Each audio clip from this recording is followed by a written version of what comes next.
Global day of parents की आप सभी को ढेर सारी शुभकामनाएं। याद हम किस चीज़ को करते हैं? जो चीज़ें हमें भूल जाती हैं, जो चीज़ें हमें कभी नहीं भूलती उन्हें हम कभी याद नहीं करते। जो चीज़ें हमें हमेशा याद रहती हैं वो हम कभी नहीं भूलते। भूलने की कोई वजह नहीं होती। वो एक गज़ल की लाइन है ना कि हमने तुम्हें ना याद किया ना भूला, क्योंकि याद भी हम उसी को करते हैं जिसको हम भूल जाते हैं, और भूलते भी हम उसी को हैं जिसको हम याद करना चाहते हैं। आज ग्लोबल डे ऑफ पेरेंट्स है। इस तरीके का कोई भी दिन जब किसी बड़ी संस्था द्वारा सेलिब्रेट किया जाता है या कोई एक ऐसा दिन बनाया जाता है जब हम उसे याद कर सकें, तो यह कुछ बातों की खबर देता है। एक तो यह बताता है कि पेरेंट्स का अर्थ शायद लोग भूल गए हैं। दूसरा, ऐसा हो सकता है कि माता पिता की गरिमा इतनी प्रतिष्ठित हो चुकी हो कि उन्हें याद करना आवश्यक हो जाता हो। आप निर्णय कर सकते हैं कि इन दोनों में से सच कौन सा बात होगा। आज का दिन यह सोचने जैसा है कि यह माँ बाप का दिन है या बच्चों का। मेरी दृष्टि में यह बच्चों के लिए उतना ही है जितना माँ बाप के लिए, क्योंकि हर माँ बाप किसी के बच्चे होते हैं और हर बच्चे कभी किसी के माँ बाप बन जाते हैं। माता पिता होना इतना आसान तो नहीं है। सिर्फ बच्चे पैदा कर देने से माँ बाप का धर्म पूरा नहीं हो जाता। माँ का, पिता का एक स्वाभाविक ममतामयी व्यवहार पूरे जगत में विद्यमान है। पशु पक्षी भी उस तरीके से व्यवहार करते हैं, लेकिन मनुष्य के जीवन में माँ की एक गरिमा है, पिता का एक आध्यात्मिक मूल्य है। भगवान कृष्ण ने यहाँ तक कहा है कि माँ से ऊपर तो इस दुनिया में, इस जगत में कोई भी नहीं है।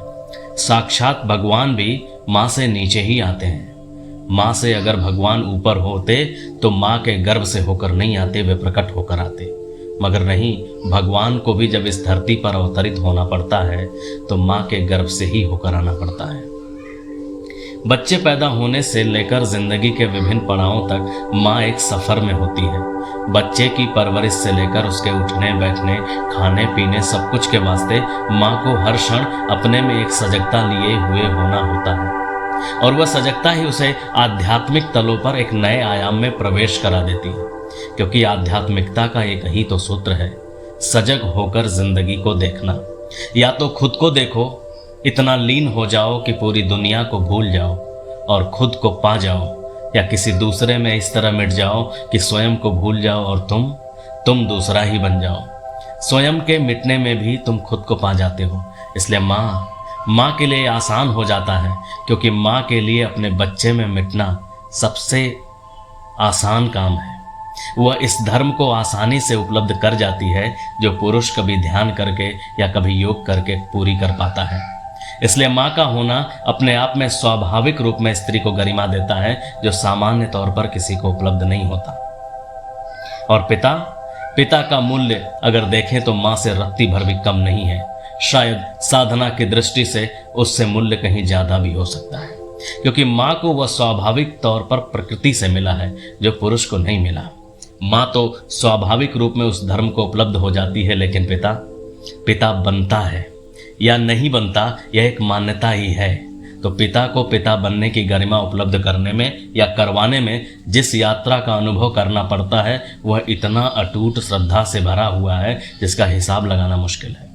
बहुत बार ऐसा होता है कि हमें लगता है कि हम जीवन में किसी के साथ अच्छा कर रहे हैं, लेकिन रिजल्ट उसका बुरा आता है, उल्टा आता है। उल्टा रिजल्ट बताता है कि हम समझ रहे थे कि हम अच्छा कर रहे थे, लेकिन हम अच्छा नहीं कर रहे होते।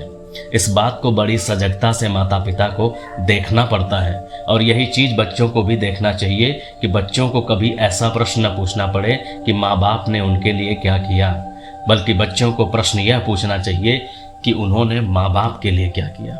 यदि प्रश्न को इस दिशा से पूछें तो ग्लोबल डे ऑफ पेरेंट्स सार्थक हो जाए।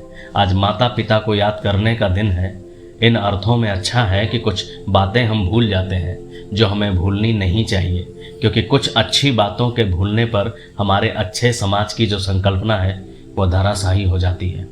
आज का दिन कैसे तैयार करें कि सिर्फ एक दिन का अवसर न रह जाए जब हम अपने माता पिता के महत्व को समझें, यह हमारी जीवन धारा का हिस्सा बन जाए और हम वह कर पाएं जो हमें करना चाहिए, जो हमें बच्चे के रूप में आत्मतृप्ति दे और माता पिता को माता पिता होने में गर्व।